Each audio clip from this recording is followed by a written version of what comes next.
Look, every football game is a grind, and if you're like Dan and the crew, you know there's no such thing as one size fits all. Your sleep should be just as custom as Coach's game plan. That's where Sleep Number comes in. You get to call your own plays. Softer, firmer, cooler, warmer, your side, your comfort. Change it whenever you want. No more feeling stuck like a busted play. And for all the late night fights over the thermostat, Climate Series cools up 20 times faster than the competition. True temp bedding kicks heat and humidity to the sidelines so you can actually stay chill all night long. Bottom line, Sleep Number is like having a sleep coach in your corner, adjusting to you all night. Because your best game starts with the right rest. Why choose a Sleep Number smart bed? So you can sleep just the way that you like. The only bed that lets you make each side firmer or softer whenever you like. Your Sleep Number setting. Sleep Number's biggest sale of the year is here. All beds on sale. Up to 50% off the limited edition smart bed. Limited time. Exclusively at a Sleep Number store near you. Sleep Number, official sleep and wellness partner of the NFL. See store or sleepnumber.com for details. This is the Dan Batard Show with the Stugatz Podcast. And without further ado, we go right to the guest line. We bring in Taylor Twellman. He is the lead analyst for Apple TV's MLS coverage and, of course, former USMNT member. And don't forget Inter Miami. Mike Ryan's Inter Miami. Face off against Tigres in the League's Cup quarterfinals tomorrow night on Apple TV+. Taylor, welcome to the show. And what's up, boys? Not much, man. We chilling over here. First of all, do you have any favorite time travel movies? No, I don't. I was really excited and captivated by your conversation, so that was wonderful. Thanks for bringing me in on that. I always try. I try to be inclusive over here. Taylor, before we start talking about the league, maybe Bill and Ted's Excellent Adventure. That's good. You know what I mean? Of course that counts. Of Wow, course. great answer. See, Okay. you had one. Yeah. Wow. Well, you don't want to play this game? Come on now. Everyone loves time I secretly did. But before we get into the Leagues Cup quarterfinals, I wanted to ask you, there's been a lot of stuff on my timeline at least, sniping between current U.S. men's national team players and former U.S. men's national team players. And I'm used to this in basketball because we've got a big problem where we have this generational feud at all times where the young guys say the old guys couldn't play and they were all playing against plumbers, and the old guys say the young guys are soft and weak and all that stuff.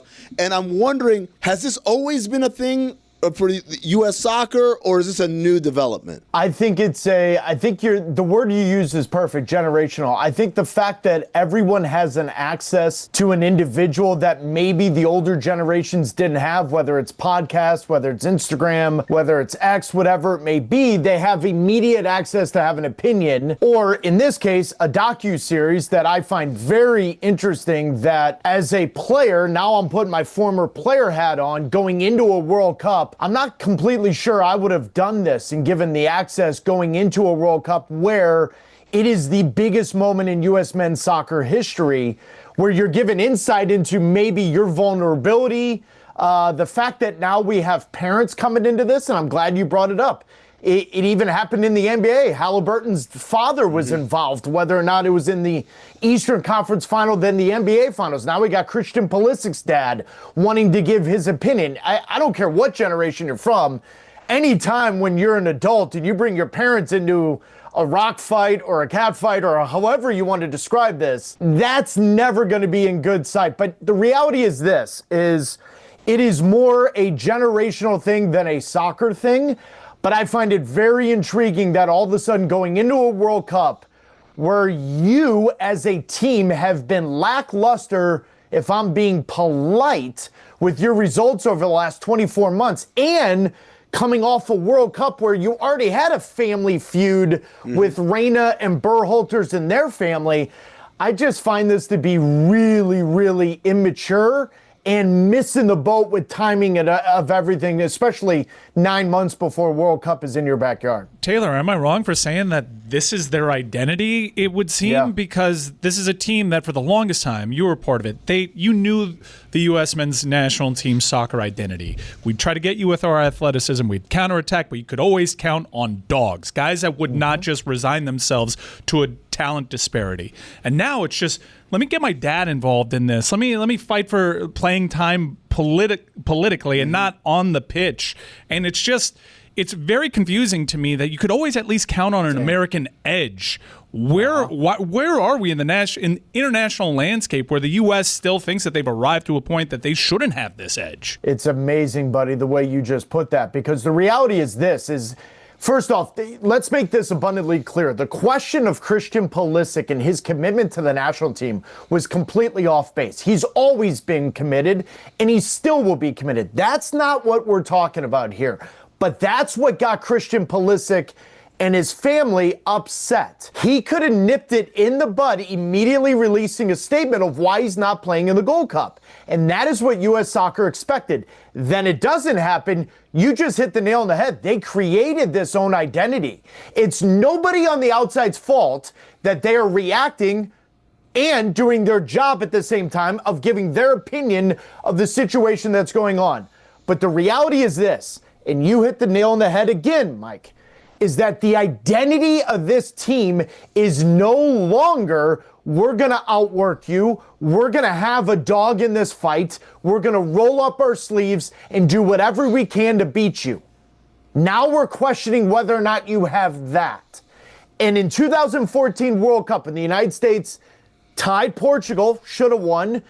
They barely lost to Belgium, even though Tim Howard made 15, 16 saves, most saves ever. The question then, which is about 11 years ago, is how can the United States men compete with the top 10 countries in the world? But over the last 2 years, this generation lost a Copa America, couldn't advance in the group stage in their backyard. They lost to Canada in back-to-back games. They've lost to Panama in 3 straight games and not gotten a result. All in their backyard, all going into the World Cup. And you have the audacity to complain about criticism. Imagine if you were from Argentina or England or Brazil or Germany, the amount of pressure that would be on you. That's where you lose me with this, Mike. Mm-hmm. And so now we're having a conversation. I got to do the Le Batard show and talking about, are the players committed to going into a World Cup in their backyard in the biggest moment of their lives? And we're talking about a docuseries where the analysts outside are being called evil. Mike, they have completely lost the plot to me, and they've created this on their own. But to think that they're the first generation to ever be criticized, you can miss me with that. That's never been the case. It's just now everybody's got a podcast, everybody's got a voice, so you hear it more.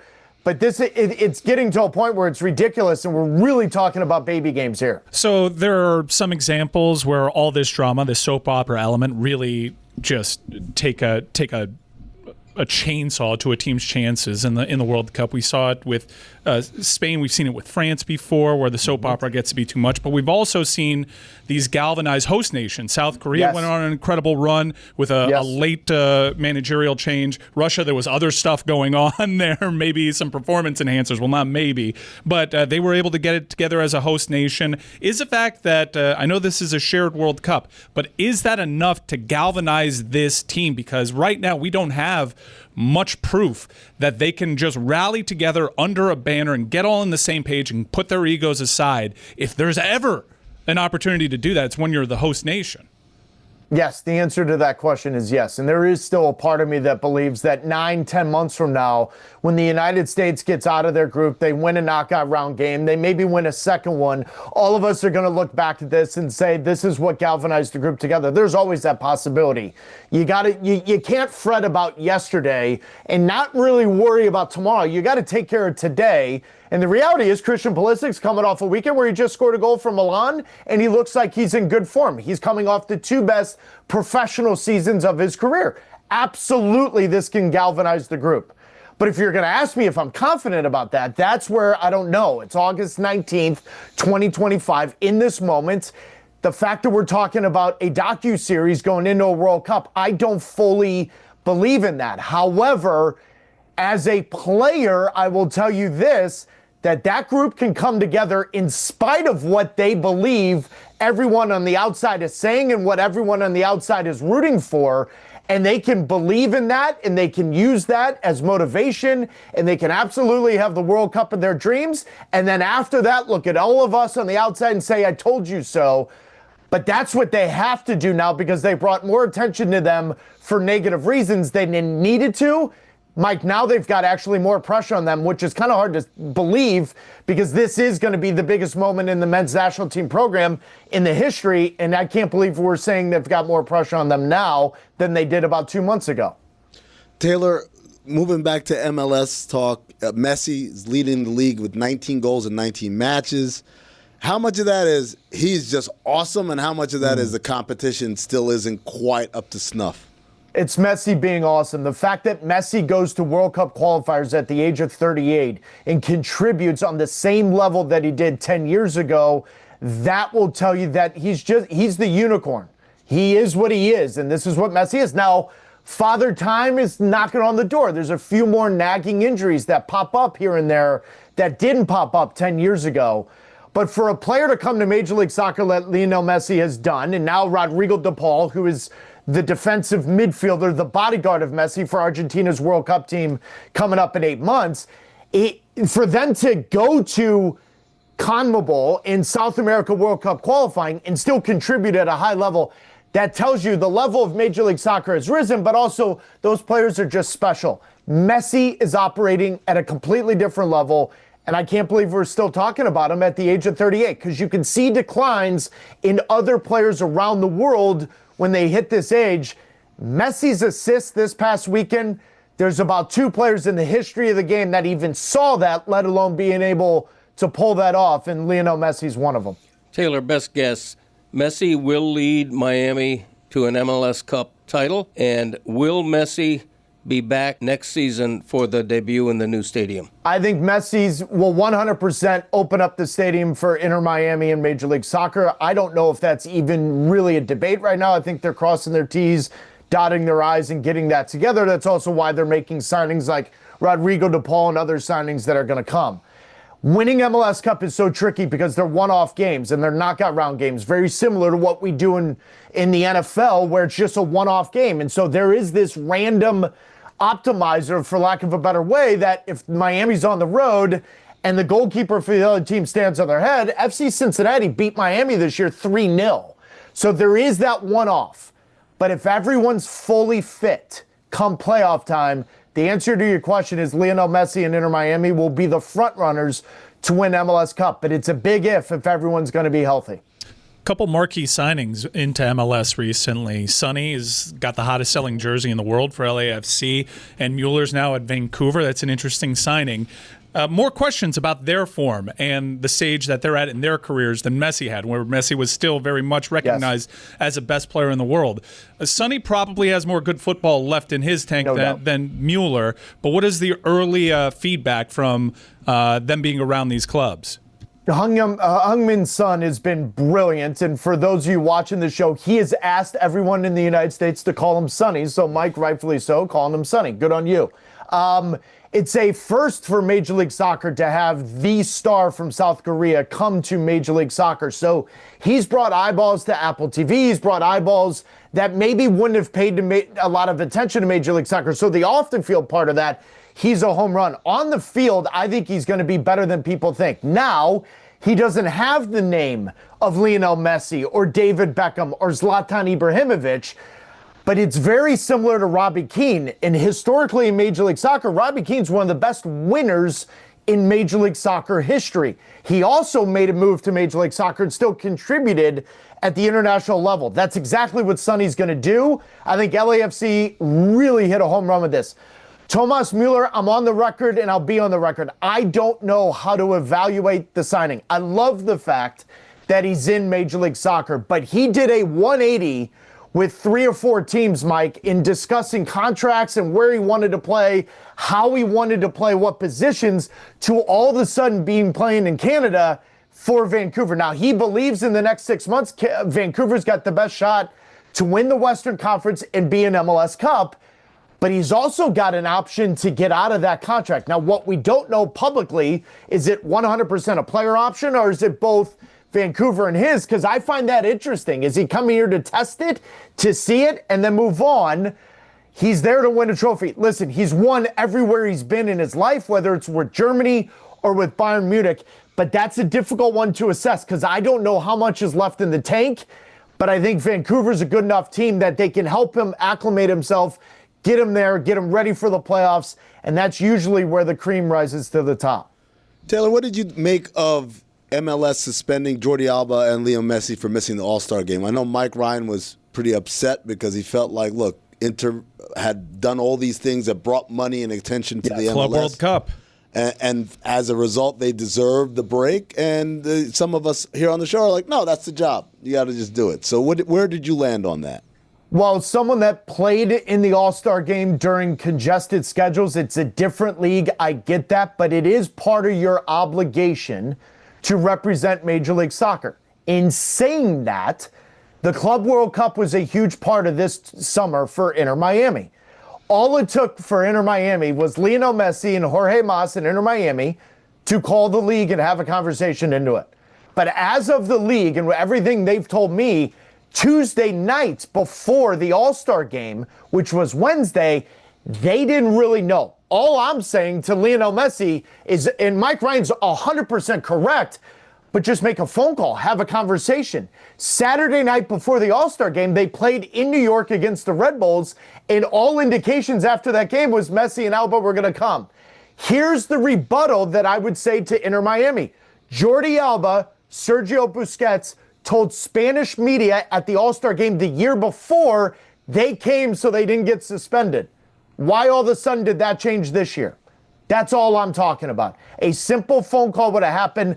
I think Don Garber 100% made the right decision because the following game was against FC Cincinnati, and they had two players show up, Evander and Miles Robinson. However, Cincinnati would tell you they didn't play in the Club World Cup. So if Miami and MLS came to an agreement that Alba and Messi probably deserved the game off, I don't think anything would have been discussed. The problem is they didn't call MLS. They just thought it was assumed, and that's where I think Don Garber and MLS handled it perfectly. Yeah, Inter Miami probably could have handled that better to get away from the suspension. What do you make generally, though, of the constant feather ruffling that Inter Miami does against the old guard in MLS, constantly pushing the boundaries? I remember when the ball was initially signed, checked in with league sources, no one knew if this was a DP, no one knew if this was a TAM player, no one knew that, and just Inter Miami just kept pushing forward and essentially putting the onus on the league to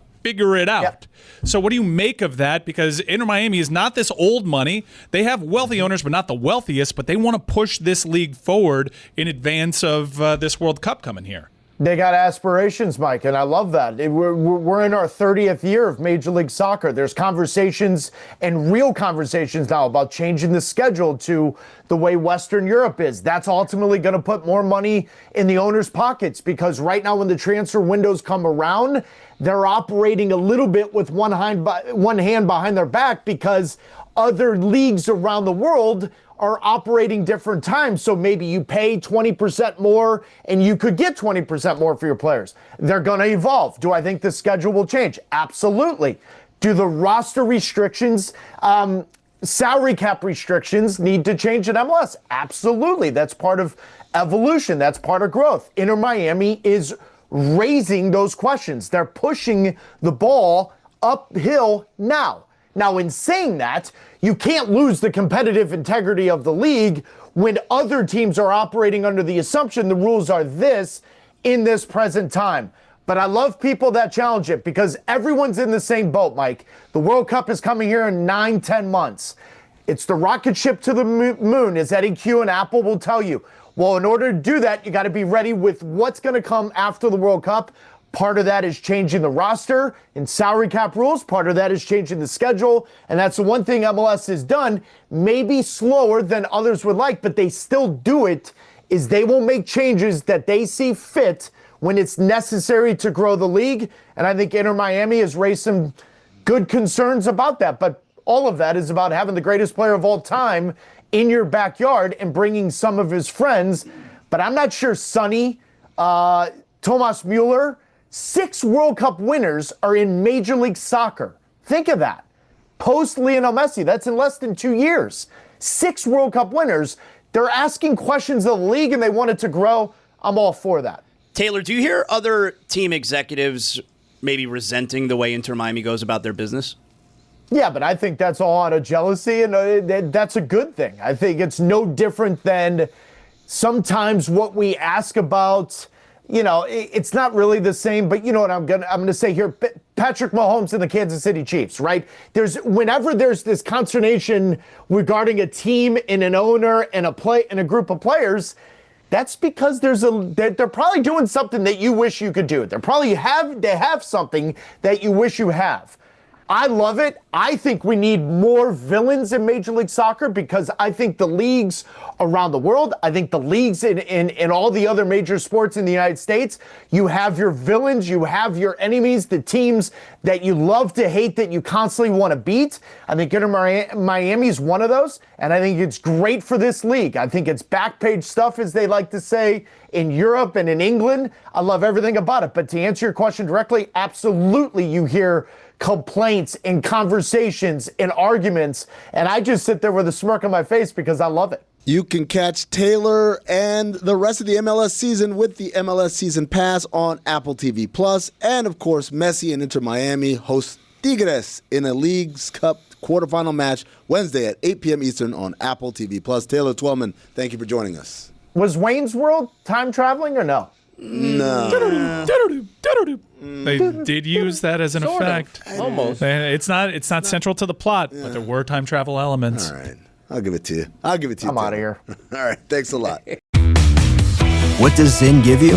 Not just smoke-free nicotine satisfaction, but real freedom. Freedom to do what you love and choose your rewards. With Zyn Rewards, you can redeem points for premium tech, outdoor gear, and gift cards to your favorite retailers. Find your Zyn and keep finding rewards that fit your lifestyle at zyn.com/rewards. Warning, this product contains nicotine. Nicotine is an addictive chemical.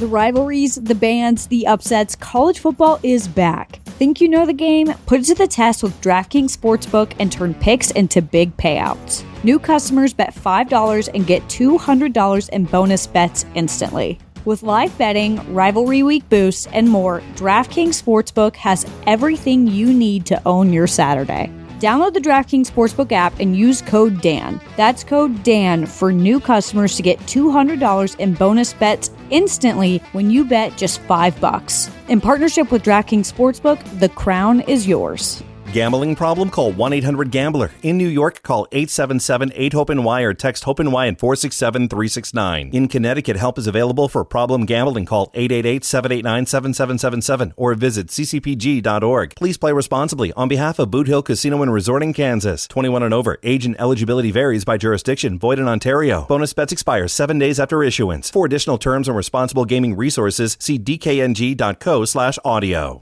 The Disney Plus Hulu HBO Max bundle. Plans starting at just $16.99 a month. No one will ever break us apart. Catch Marvel Studios' Thunderbolts: The New Avengers on Disney Plus. You can't escape the past. Alien Earth on Hulu. This ship collected monsters. And Final Destination: Bloodlines on HBO Max. Death is coming for our family. The Disney Plus Hulu HBO Max bundle. Plans starting at $16.99 a month. All these and more streaming soon. Visit Disney Plus Hulu HBO Max bundle.com for details. Don Batard. I feel like we need to normalize saying the scientific terms for organs on the air. Like penis? If someone, yes, you know what? If someone takes a foul ball to the penis, we should just say he took a foul ball to the penis. Stugats. That free kick hit him right in the cock-a-doodle-doo. This is the Don Batard Show with the Stugats.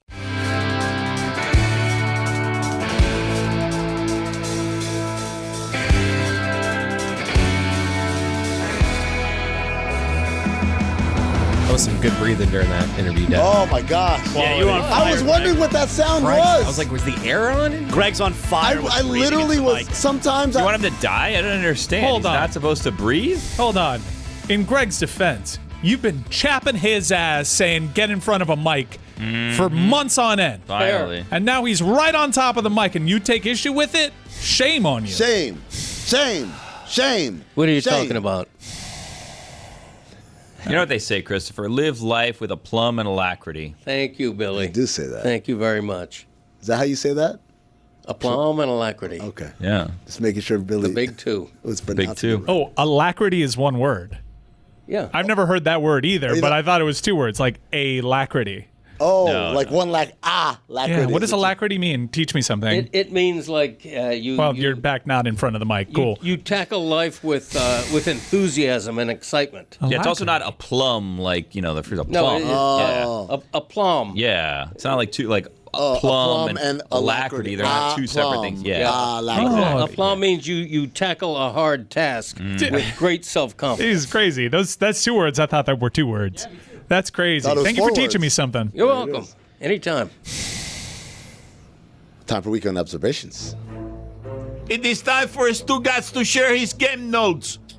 No one in the media will tell you what happened better than my boy Stu. All good. I mean, Thank you. Weekend observations presented by Miller Lite. Dan, every year it happens. It's annoying but necessary. Like how pollen season makes life go round, but also makes my life miserable. I don't need anyone to explain it to me. I just need it to happen without me noticing. I'm talking, of course, about people talking about fantasy football drafts. Oh, yeah. I know it has to happen. Just don't talk to me about it. Sign up on DraftKings.com, by the way. Promo code Dan. Dylan Gabriel. Well, that's not a good one. Dylan! There it is. Dylan Gabriel. Saying they're entertainers and they're competitors. Then clarifying, oh, that wasn't about Shedeur Sanders. By claiming he's been saying it about the media for years. Despite no evidence of him ever saying it. The Stugatz is strong in you. Haywood Highsmith. Getting traded for a top 55 protected draft pick. More like highway robbery. Hey, would you fleece me? It's a cheap joke. I'm better than that. We need more cheap ones. The trade was fine. Hey, Cincinnati Open. Whoever's idea it was to have the finals on a Monday should be fired. Yannick Sinner. Retiring after 5 games due to illness. Understandable. Alcaraz makes me stick to my stomach, too. How you liking that tennis chat? Tops, I love it, man. There's sickos in there. I love it. They are sickos. A lot more gambling than I thought. So much. A lot. A couple days away from the slam. It's really a gambling chat that talks about tennis. A little bit. Yeah. But Alcaraz, man. Topspin. Got me on the Monte Carlo in the semifinal. Guy hits crazy shots. Giannis Antetokounmpo. Slapping the ever-living bleep out of his teammate in the huddle. Leadership. Khamzat domination of DDP. The second most entertaining UFC event from the weekend. The Arab Fighter. Behind only 10-Day Tony's Meltdown. I could watch that on repeat. The Cuban sore loser. Comedians doing the Riyadh Comedy Festival in Saudi Arabia. The Stugatz is strong in all of you. I'm jealous I didn't get an invite. Stugatz is strong in me too. NFL fans upset about male cheerleaders. Either haven't been paying attention or just pretending to care. Top 5 things people pretend to care about. You ready? Oh, a lie. When a famous role in a TV show or movie reboot is cast with a slant towards diversity. What do you mean the Little Mermaid's black? Why do you care so much about the Snow White remake? You're 47 years old. Number 5, sports washing. We only care when it's a country that's not us. Number 4, when someone says, hit me up, we should hang out. You don't really want to hang out. You're just saying it. Number 3, when someone video records people in public to defend our First Amendment's rights. That's my entire algorithm. TikTok, right? It's just all the time. Those guys that are like outside of a mail. What the hell? Like mailboxes, etc., or something like that. I just had it. Yeah. Post office. You all right? Post office. You okay? I got it all on the record. That was. I hate those videos. That's what I meant there. And the people get so angry. It's like, well, stop record. I can record you too. I'm like, just walk away. Who cares? How have you not learned at this point? Like, that's what they want. You're giving them exactly what you want. But that's the thing, that these people, I'm not talking about the people reacting. I'm talking about the guy originally recording. He doesn't care about your First Amendment rights. He's just a dick. Why are people outside of post offices recording people? It's a thing on the internet. It's just to prove that they can't, because people don't like being videotaped. So some old guy will be like, hey, why are you videotaping me? I'm going to this post office. I'm just protecting our First Amendment rights. And then they call the cops. The cops show up, and the cops say, technically, he's on the sidewalk. He's allowed to videotape you, but I did not consent. You don't need to give consent. Yeah. It's the same song and dance, but I love it. It's just I can't stop watching. Number 2, when someone on this show says something funny that might also have a factual error. You guys don't actually care. Hey, beer is carbonated. I don't care, dude. What was that? It was the beer thing yesterday. There's a carbonation. Guys, we're just dicking around here. I don't know. I don't know if that came across yet. We're not actually beer experts who are trying to say, this is how it works. And number 1, when an athlete kneels for the national anthem. You don't care. You didn't even notice until he said something about it. Michael Beasley and Lance Stevenson. Lay off the cafecito. I don't get it. Too intense. It's performative. Everybody knows. Come on, man. It's a big 3. Who cares? Francis TFO. Forced to forfeit due to back injury, only to resurface looking fine a few hours later at his girlfriend's birthday dinner. Attaboy. And no, the dinner did not appear to be in Cincinnati. No Skyline chili. Denzel Washington going on the Sports Illustrated podcast, talking about how he only wants to hear about sports from people who did it, and not from people with opinions behind microphones. Funny how he said none of this when he was on First Take. There's a little Stugotz in everyone. Crocs striking an NFL licensing deal, meaning now my favorite NFL players can dress like they're wards at a mental institution. I'm going to hell for that last one. Speaking of hell, Art Briles. Those are the weekend observations. Don Batard. He called me on my own podcast. He called me full of shit, claiming that I'm faking interest in the solar eclipse. Well, you do this. You love to just get excited about everything. Okay, Junior. Stugotz. I had to school you and explain to you. He was going to take you to Augusta. When I was 17 years old, Alan Sherry and I used to haunt the Bueller Planetarium. This is the Don Batard Show with the Stugotz.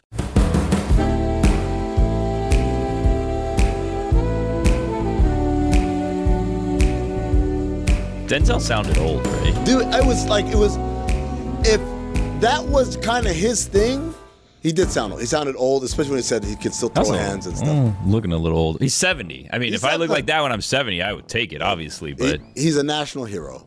But he's a national hero? International. I'm sorry, you're right. Hero? Well, he plays one in movies. I think he is. Denzel he needs Washington. a statue. He's an actor. Yeah, let's put him on a statue. Where? Where would you put his statue? Denzel Washington. In front of every movie theater. It would be like a rotating, a movable statue. How about this? What if, instead of a statue, just on some maps, we name it Denzel Washington, D.C.?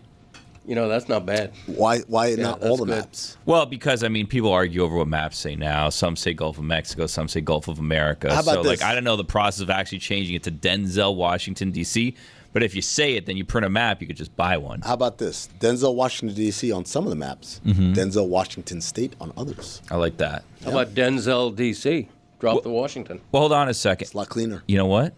Maybe that's what the D.C. stands for. Washington, Denzel. Columbia. Maybe. Got it. Yes. Now, if you rename Washington State Denzel Washington State, then, does it have to become Denzel Washington State University? Yes. Yes, of course. The University of Denzel Washington. Okay. Absolutely. And when you send letters to people in Seattle, it's got to say Seattle, comma, DW, yeah. DWA? Well, it could just say Seattle. Okay, so then does it say Seattle, Washington, or does it say Seattle, Denzel, Washington, or does it say Seattle, comma, Washington, comma, Denzel?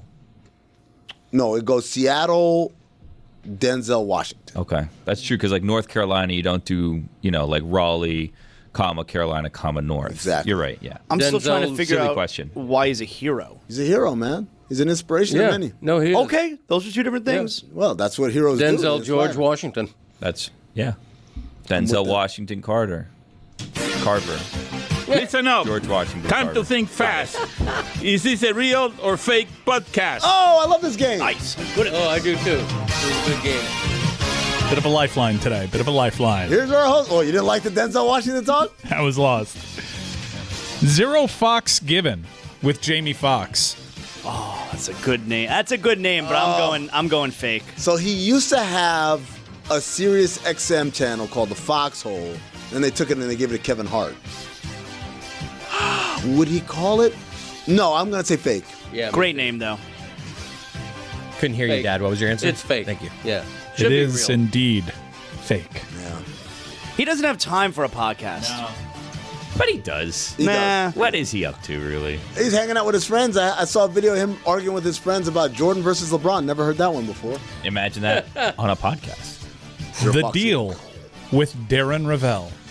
Absolutely 100% the type of podcast that he would have. I'm trying to think if he'd have a hokier name. It'd be hokier, right? Billy, I see you nodding your head.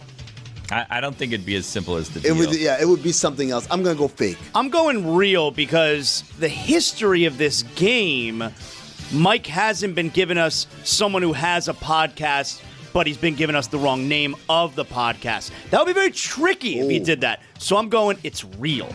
Wow. I think it's fake. I think his podcast is It's My Business with Darren Ravel. Oh, I like that. That would be a great title. Here's something shocking. According to my research, Darren Ravel actively does not have a podcast. Yeah. Whoa. Wow, he's the one. He's too busy collecting like autographs and stuff, right? I guess. In the name of equality. Yeah. Caramel and cheddar with Eddie Curry. No. It's popcorn? Caramel and cheddar. Oh, it's Eddie Curry and popcorn. I want that He's so from badly. Chicago. Not real. Yes. Yes. I'm going to say yes. The name is too ridiculous for it to not That's be real. Yeah. Co-hosts it with his girlfriend. Yeah. See? Really? He's Yeah. from Chicago. It's a popcorn thing. They love the Chicago popcorn. We'll talk to Jessica Smetana about it in a little bit. And he's a guy that likes to eat. I'm going to throw that out there. It's a real podcast. Levels to this with Cheryl Swoops. Yes. Real. Yeah, I know all the WNBA podcasts. That's a real one. That's a real one. Cheryl Swoops, definitely. That's a type of title that Cheryl Swoops would have, too. Greg? Say no. I'm going to go the other way. That's a real podcast. I'm sorry, Cheryl. Now, last one. This question's only for Greg. One Night with Steiny with Willie Cauley-Stein. Oh, wow. Yes. It's a real podcast, but not hosted by Willie Cauley-Stein. It's a trick question. Hosted by Steiny. Shame on you. Oh, my God. Mark Stein? That has been Real or Fake Podcast. Now we transition seamlessly to Greg Cote's topic that Chris thought wasn't interesting enough. Wow. Chinese Robotic Olympics. Greg, tell me I want to know everything. With The only thing I know about it. See, there we go. Okay. No. Hear me out. Let him talk. It has embarrassed itself. It's fallen flat because of the robots are doing everything. The robots are like 3-4 feet tall, but they're like in a boxing ring. They're doing all this stuff. They're all losing their. That's your form. They're all They're That's all the robot's form. I used to box a little bit when I was younger. So did Denzel Washington. He always used to do that. Like, oh yeah. Hey. Oh, you do the. There you go. No, they're all falling flat. Like literally, all the robots are falling over when they do anything strenuous or athletic, and so it's been like a big bust in China. Now it's a bad idea as well. I saw a clip of a kid. Oh, we got. We've got them playing soccer. I mean? Hold on. We got it. Run that one back. I like it. I want to see Run it that again. soccer one back. I like it. Look at that. It's like electric football. This is what 10 years old. this is what 7-year-old soccer looks like. That's what soccer looks like to me. You know what's funny, man? Somewhere Skynet is listening to us laugh. Like, all right. That's a foul. On who? Whoever made that is like, you guys think you could do better? Oh, here's the box. Ooh, okay. Yeah, Keep they're the dukes up. Yeah. Uh-huh. I don't know what the orange one is swinging at. He's just slow punches. Yeah. Good Lord. I saw. You could beat up that robot? Yeah, the punches are going like this in real time. What was wrong with BattleBots? BattleBots. BattleBots was great. Whoa, that's weird what's happening right here on the screen. I'm not good at describing this. Imagine like somebody gingerly running around. Oh, that standing up like that is always going to freak me This is a out. breakdancing competition. That was in the Olympics, the real Olympics. I saw a video of a kid, like maybe like a 12-year-old kid, ridiculous. fighting against one of these robots, and I was not impressed with the robot's reaction time. At the end, it just fell on its back, like spread eagle. I could outrun that last robot. He was running about 1 mile an hour. Talking to the mic. I could outrun that robot. Robots are supposed to be superior to human beings. This proves they're not. What a colossal failure the Robot Olympics was. Eliminate all robots. I'm worried, though, Greg, that us taunting them right now is just feeding Skynet with all the motivation to let us know. Well, how do we know you're not a robot? Next time you put out a decent Robot question. Olympics, they should run faster. They should hit harder. They should kick a soccer ball harder. They should be superhuman, and they're not. They're not even a robot. It's like electric football when they bump into each other and fall down and everything, and the floor of the table would buzz. Yeah. And they'd all be jumping around. What if they're intentionally doing this to have us let our guard down? You know, and you're like, oh, robots playing they can't possum. do anything. Exactly right. In that case, it's successful because you watch these robots and you're going, these robots suck. Who made these robots? One of those robots missing an arm. I noticed that. I hope he's okay. Robot Paralympics. I didn't see any blood though. So. You said it, not me. That's the one where the founder of Skynet had in his living room. The arm is yeah, the arm of the black guy from Terminator. Yeah. Greg, do you have all your original joints? I do. Yeah? Yeah. Are you proud of that, or would you want an upgrade? No, I think I'm good right now. Yeah. My hips, I lead the league in hips. Hips don't lie. Yeah, I mean, my only issue is my right knee. Trick knee? Yeah, I think I may need something done to my right knee. What if they got you a robot knee? Based on what I just saw, I don't want it. This is a great death scene. The guy from Speed. That was a good one, huh? Yeah, pretty good. Yeah, pretty good. Limited fake T2 guy. That Mark me for the Sueys next year. Yeah, that didn't actually do what most capitalists do. And he's just like, what, this is bad for people? Let me destroy it. Rather than make money on it. Hey, we have breaking news. Hit it. Big Week 1 ramifications for the Miami Dolphins. The Indianapolis Colts have announced their QB1. Oh. And it is Daniel Jones. No! You guys love football, huh? Wow. Look at that reaction. It's a big news day. 1-0 for the Dolphins. You guys whipped your heads around and all said, whoa, collectively. Season. I'm surprised he's still playing football. Wow. Danny Dimes, QB1. That is a disaster for the Colts. I'm Is sorry. the injury thing? Is like Richardson that hurt? How much is it going to hurt if the Dolphins lose to him week 1? And you got Xavier Howard, who's out there for the Colts now, too, right? Yep. Man, Tyreek Hill's going to burn him. 200 in the air, 100 on the ground, and a pick 6 for Howard. You think Kyle Tucker's confidence is down? How do you think Anthony Richardson feels? Yikes.